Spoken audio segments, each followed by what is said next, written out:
wanting to go in deeper.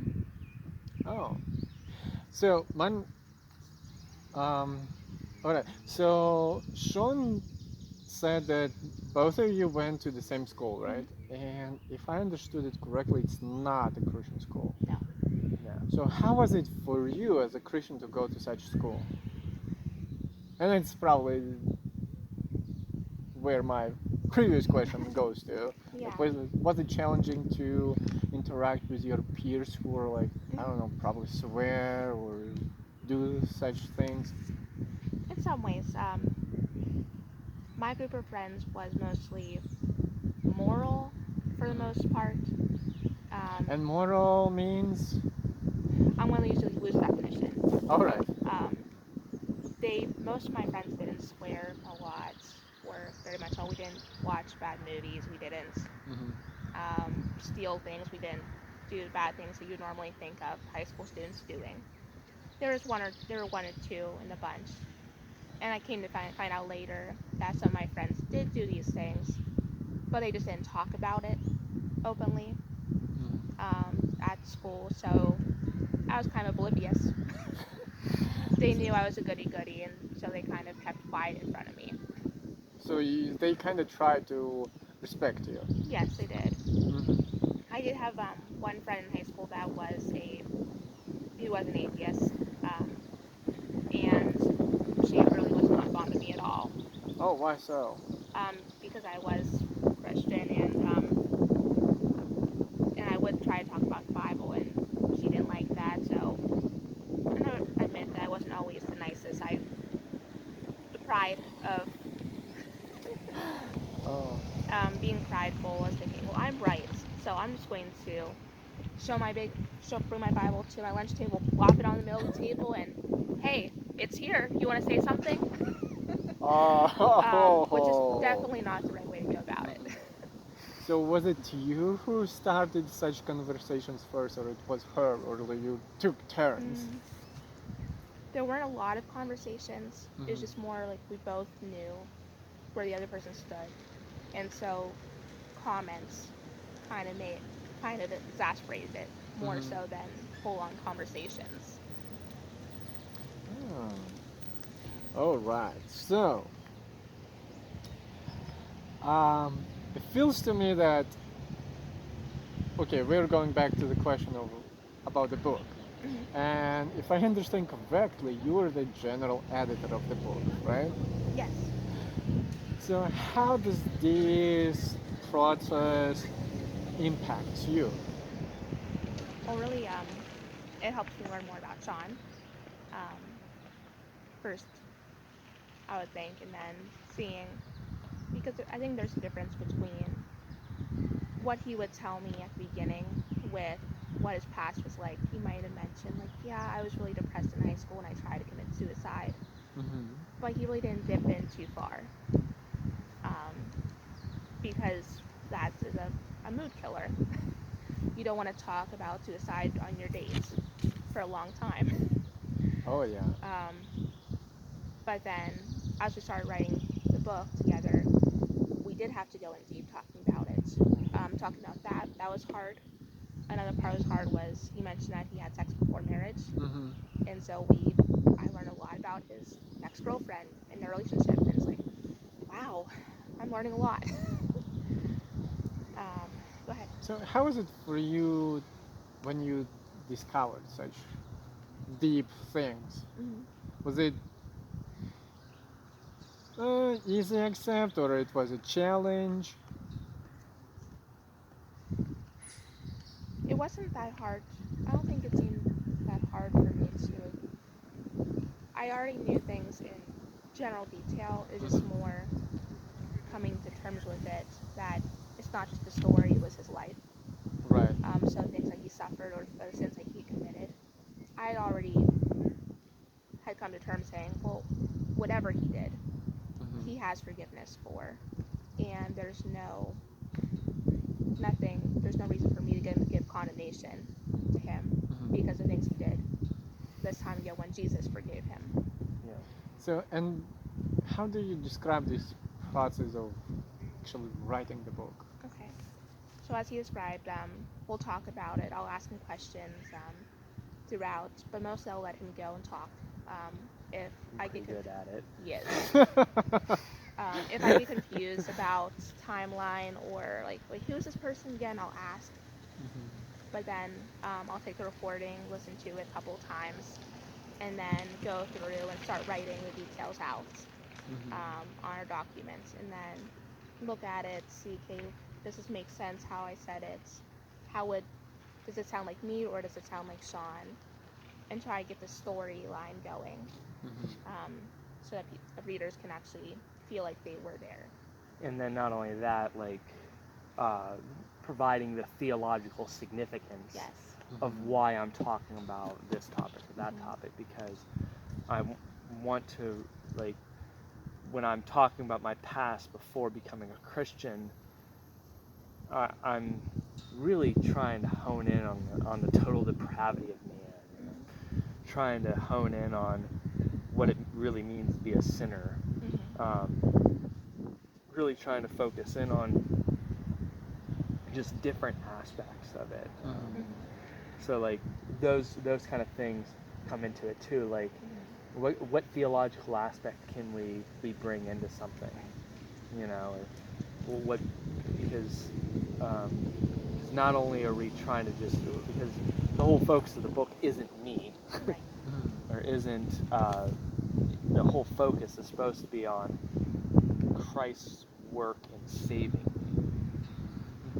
And so there are times where it's a story where we're going through what happened, and then there's time where we'll break out of the story and say, parents, if your child is talking about this or this, here's how you might be able to talk to them. Yeah. Or here's how I wish my parents would have talked to me when I was going through this. Or if you're a pastor and you have kids going off to college, make sure that they're hearing about these topics. A lot of times it'll go towards the end, kind of as concluding thought to whatever struggles or whatever big concepts we're tackling. Yeah. So do you already have an idea what the next chapter will be about? Yes, we recorded it a couple months ago. It's called Change of Heart. And it's Can you please talk about it? Sure. And that's getting to where Shawn is a part of the church we're part of now, and he's starting to hear about. He goes to a class where The Life of Christ class. yes, so Pastor Craig is talking about who is Christ, where do we see him in the Bible, and Shawn was shocked because he was thinking, okay, well, I guess I know that Genesis is at the beginning, or Jesus lived. He had enough knowledge for that, so he was thinking, okay, New Testament, we'll go there. And no, we start in Isaiah. We start in the Old Testament with prophecies looking forward to it. So we kind of started thinking about all the things you asked about with the changing point, the turning point. That's actually kind of where we're going next. So what arguments, what scriptures, what was it that made him flip the switch? So how is it for you to come to a realization that this is just more than the book? It's actually you were helping to write somebody's not only story but just life, and you are being a part of it. It is really, really interesting and really, really good. I think the best part of it is realizing and hoping that out of it, at least one person who is thinking about atheism and whether it's true or not, or one parent or one pastor or one Sunday school teacher who has influence over children and teenagers can think about what these kids actually need. Do they need funny games and snacks, or do they need the Bible? If they don't leave the Sunday school class having looked in a Bible and having read a chapter or read a good section, then maybe my job wasn't done today. Just thinking about that and seeing, thinking about my own past times that I wished the teacher would have just taken me through the whole passage and not just told me oh, here's the point. Bye. Oh. And but let me explore it myself. Mhm. And the same for Shawn, not just here's a topic, there you go, bye. But it takes a lot. If you're going to make a decision, if you're going to, um, as a teenager, think about who my friends are going to be or who I'm going to serve, you need to know the details. Right. So not just like surfacely, but Yeah. go deep. Well, I assume it would be a logical question to ask. What follows next when you're done with the book?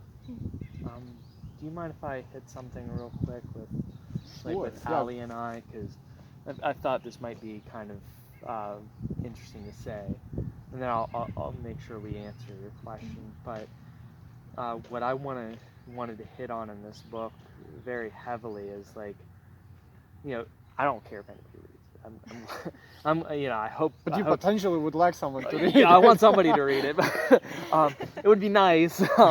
But I'm not looking for the New York Times bestseller, okay? He's joking. He is. But my thoughts mostly behind it are like, yeah, if I can help one person or two people or three people or something like that, or have something of an evangelistic, like here's a book I wrote. What do you think about it? It would definitely change change a lot with how I think or how people think about me. But something that's interesting about what Aly said, piggybacking up off of her, um, one of the goals of this book too is to get people even to look at how my church does church. Mhm. We do church in a home, and not just how our church does church, like whether it's in a building or in a home. The elements of our church can be done in a building or in a home, but that our church's heart is really on expository preaching, fellowship. Craig's preaching style is one that is expository, where it goes through the verse, but then he deals with real life situations where he kind of, like I always say, he has a sniper rifle and he's like ready to aim and shoot at the heart when he needs to. And with Aly and I've been a Christian for 2014. It's 2020 now, about almost 6 years now. To think about that, it's pretty wild. A little over half a decade. And I'm going through Leviticus for my 4th time going through the Bible. And that's not something like I'm bragging about. I'm not being like, ooh, look, I'm a superstar, kind of thing. But this is my 4th time going through Leviticus with Aly, because I've made commitment to go through the whole Word of God with Aly and go through the whole Word of God myself on several occasions. And this 4th time going through, it's funny, I haven't grown up in the church. I have not had a formal church life. I didn't grow up in this, but this is the 4th time I'm reading this book. And in many of the books of the Old and New Testament, this is like the 2nd or 3rd or 4th time going through this book of the Bible in a span of 4 years. And I'm talking with Aly the other day, and what hits me is this is the first time she's going through Leviticus. You know what I mean? Not that that's like something that, rite of passage for every Christian. You have to go through Leviticus. It's not what I'm talking about. I think you should. I think every Christian should go through the whole Bible several times over in their lifetime. If they love the Word, they should be in the Word. But just thinking about Aly and I's relationship is that in many ways she grew up in the church and she should be discipling me. But I've been doing a lot of discipling of her, but she's been teaching me a lot. It's a great relationship we have, and that we can. It's fun knowing that she's exploring the text, and I'm going through it for my 4th time, and I'm noticing things that I never noticed before. and I'm listening to her as a first-time explorer through a certain book, maybe. But she has a good theology and an overall background where she notices things that I never noticed, and it creates a wonderful Bible study each and every day. It also sounds like it creates a great harmony and balance. All right. Well, that was just introductory, but What was your question you wanted to get to? so yeah. Sorry. What's the next step with the book after it's done? After we finish this book, we have a lot of ideas. One idea, um, one idea I had personally was writing a book, which I don't think I'm qualified at this point. But You will be. You will be. I think the overall idea is beautiful. You go. You talk. we're talking what biblical submission looks like. So, for the listeners, it says in Ephesians 5 that males, that husband particularly. Submit to your wives? No. You have it backwards. That husbands are the head of the home, and the wife is to submit to him, to listen and to follow the leading. Is that a dirty word? I just swore. You heard it here.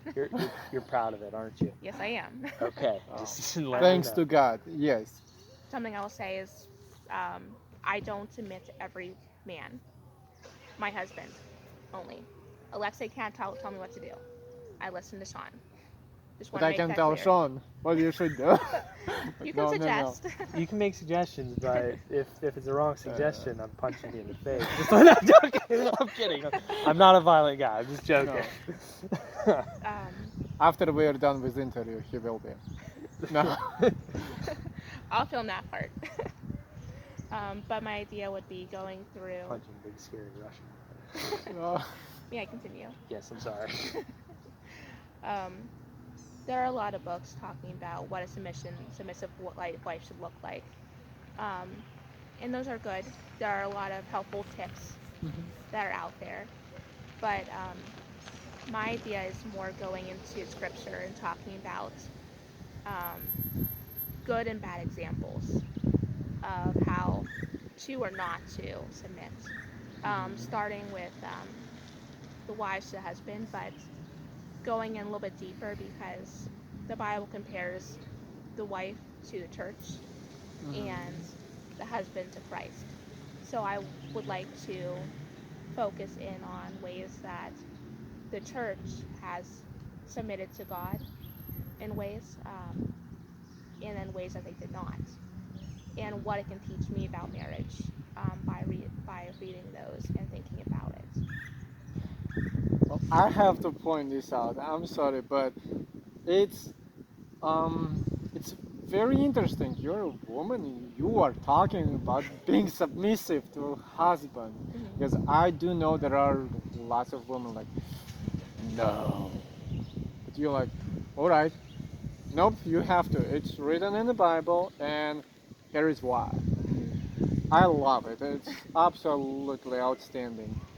I don't think it should be that dramatic though, because if I'm marrying Shawn, I love him and I trust him. So I should trust his leadership. Does not say he won't be wrong, but the way that it has. I have been. But the way that it should work is where I trust him, and I trust him to lead me. And the Bible says that he is responsible for the family in some ways at judgment. He's going to be called in question on how he led his family, and so I'm part of that structure. And so I'll be judged equally if I am rebellious, and I don't want to do that because God put that authority in my life.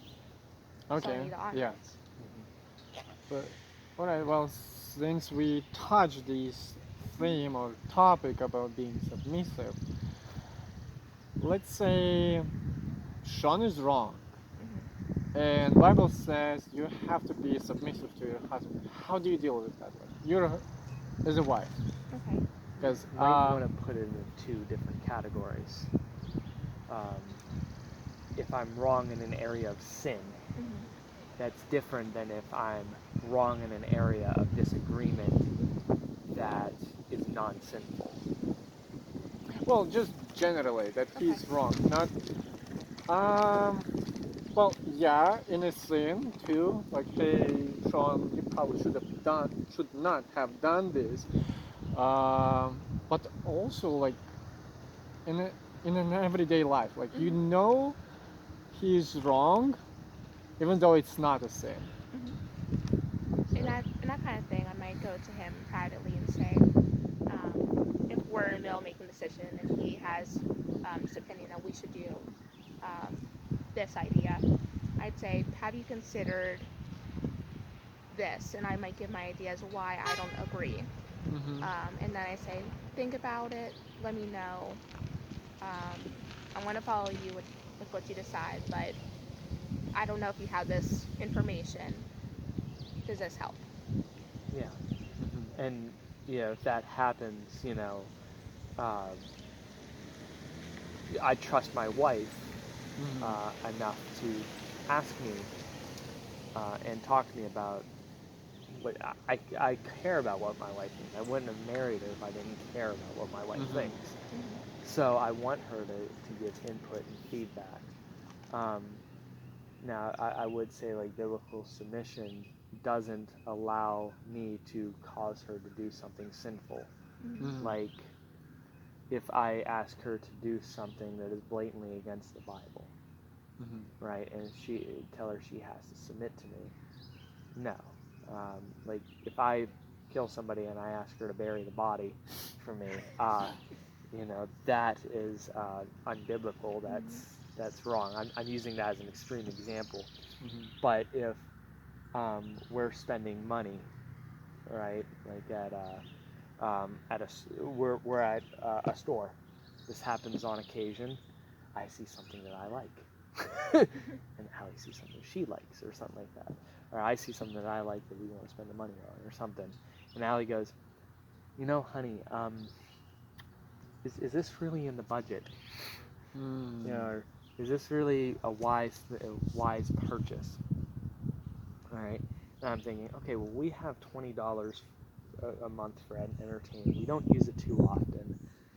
It's okay to get the movie. And she might be like, I don't want to know if I want to do that, but I'm gonna let you take the lead. And usually we end up having a good time anyway. Like, we were debating about renting a movie from Amazon or something. But there have been times where I was like, let's let's rent this movie. It doesn't say anything with swearing. It doesn't look like it will. And I was like, you sure? It might be a waste of money. And I was like, we don't really know. It's kind of hard to tell. And if there is, we'll have to shut it off. And, let's just go for it. First 5 seconds, they're swearing in it. So we shut it off, and and I'm just like, yeah, honey, you're right. you know. So we have that relationship to where, she lets me make decisions, Hmm.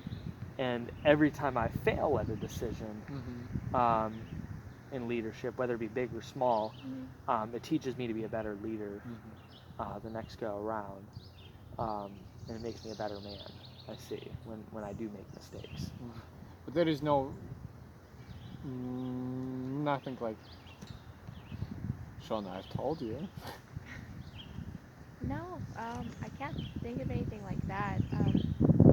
The only thing I would add on to what we said would be Sean alluded to big or small decisions. I mean, a $6 movie from Amazon isn't going to destroy our lives hmm with a bad decision. Yeah, There are bigger decisions that we have to make, and that we have made. yeah, certainly, definitely.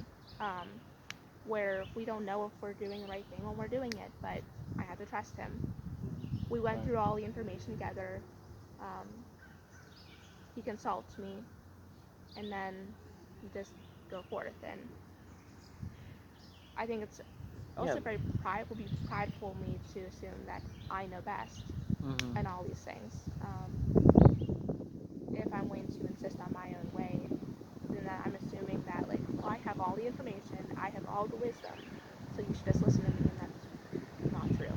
Yeah, and Christian men also should have wisdom that they can seek out as well, like other godly men in their lives, like pastors, other godly men who are friends who come around. Like me in my life, I'm under the authority of my pastor, and now that even at the time of being a pastor, I am when I was a pastor, I was a co-pastor with with Craig, and I would say, okay, let's talk. You're older, you're wiser than me. Not calling him an old man. Just just saying he's older, he's wiser, he's got more years under his belt than me, so he can provide some area of wisdom that I don't know about. He lives life uh, in a way that's in many ways more wise, more experienced than me, to where I can be like, I want to ask him a question before I make a decision. So Aly, if you have a godly man who has godly men in their lives who are willing to put that man in check, and if I mistreated Aly, best believe I'd have 3 or 4 different men in my life being like, dude, what are you doing? Are you being a knucklehead right now? But many people look at biblical submission as wrong because they see this lone man who is unbiblical, and they're looking at the Christian landscape right now where most men are boys at best. Most men are boys at best. To be honest with you, do I really want a boy who sits home and plays video game ruling over my life? I wouldn't want that as a woman either. So women need to choose their man carefully before marrying him. Like, I don't want a boy who's wrestling in his mind whether to pay the electricity bill or buying the next Xbox game as the man who I am to submit to for the rest of my life. And again, women go into this union, this commitment willingly. Don't go into it because the guy looks good or the girl looks good. And then, but that being said, I should also have similar people in my life who are keeping a check and giving me advice. So Shawn's church checked me out before they gave him a thumbs up. They looked at my Facebook profile, they met me a couple times, they asked a bunch of questions about whether I was a good fit for him. And people in my life did the same thing about Shawn. My former pastor knew him as a friend, so that was a good sign. If he liked him, that would be very helpful. So it's about picking the right man, and then going from the authority of your father, which, Lord willing, everybody listening will have a godly father who will give us good advice. If not, you have the scripture, and you have a heavenly father. And you have pastoral eldership in your church who, and older men, hopefully, who are being fathers to you in your churches. That is important to have. I tell you what, in our church, we have a godly young lady, my pastor's daughter, who is she doesn't need me. She has her dad. Her dad is a great godly man who is a good father, but she does have the backup of more than her godly father. She has other godly husbands, and not only that, godly women in her life to help her. So the church is an important factor in all of this. Well, unwillingly, we entered another part of this interview, so which I called questions for both of you. And we already started discussing some of them, not even realizing this, but let me go a little bit back. Okay.